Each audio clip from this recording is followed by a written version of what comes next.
Surat Laila diawali dengan sebuah doa.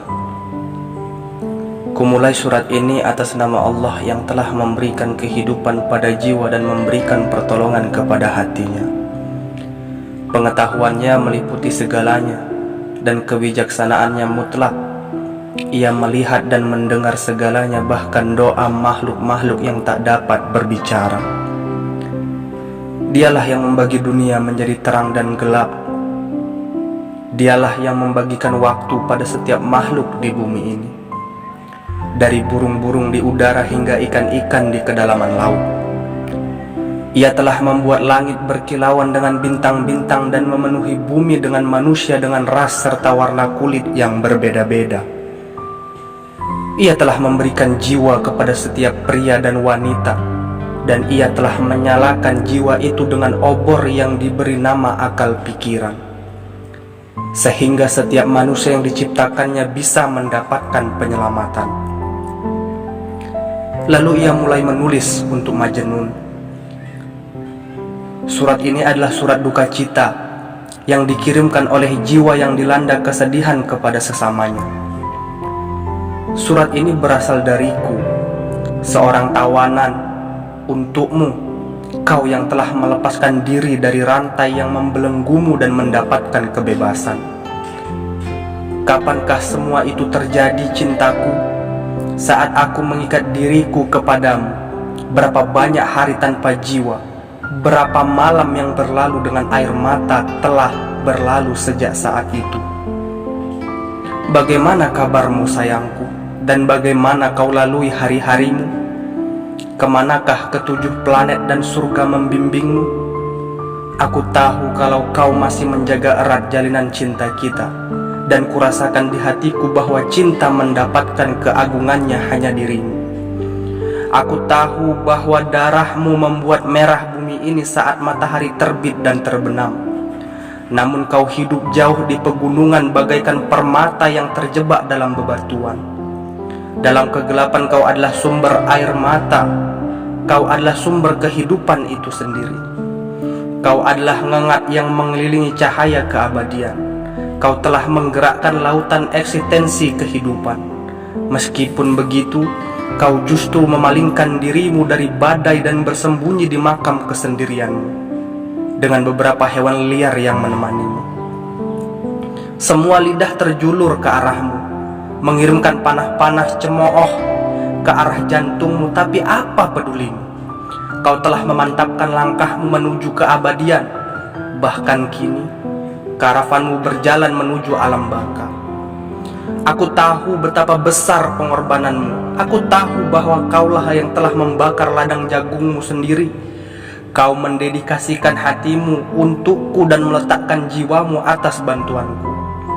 Dan dengan demikian kau menjadikan dirimu sebagai sasaran gosip serta fitnah.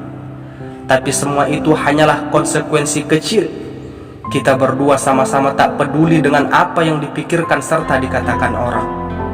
Apapun yang mereka lakukan atau katakan tentang kita akan kita hadapi secara bersama-sama. Setidaknya aku bisa bergantung pada kesetiaanmu, dan begitupun engkau kepadaku. Andai saja aku mengetahui apa yang kau pikirkan dan apa yang kau rasakan.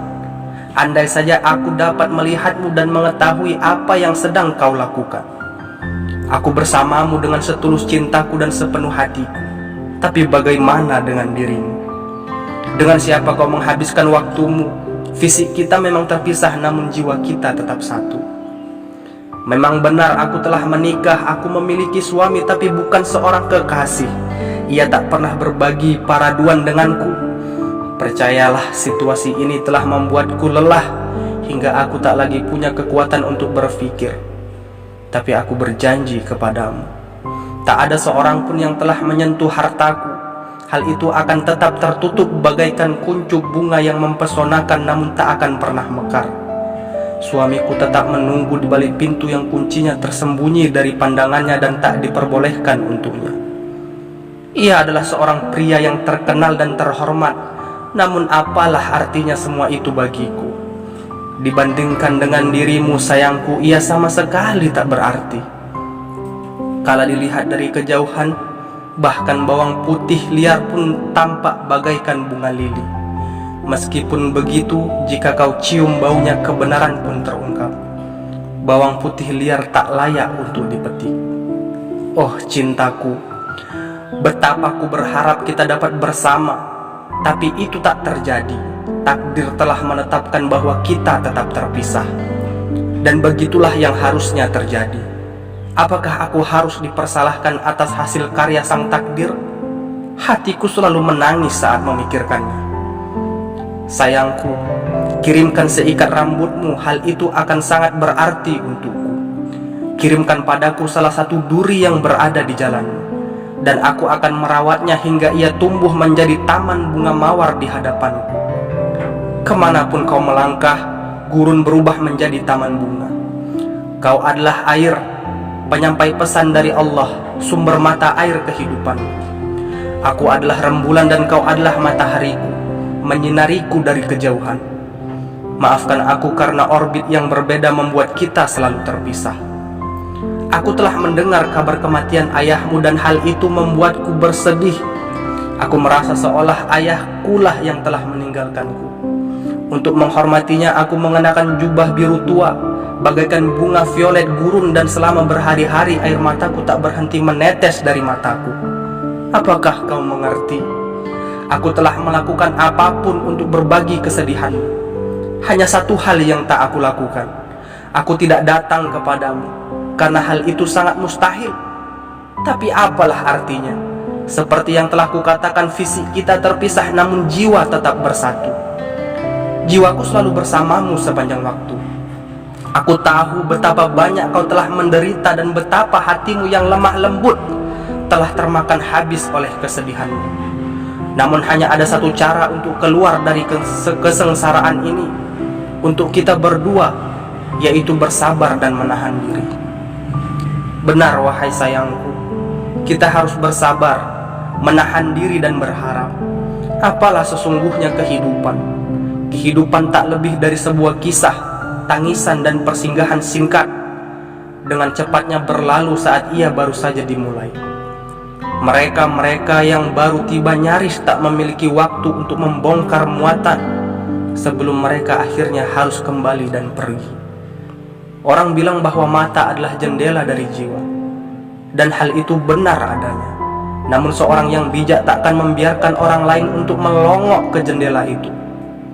Sayangku, apakah kau ingin para musuhmu menertawakan kesedihanmu dan mengolok-olok penderitaanmu? Tak akan pernah.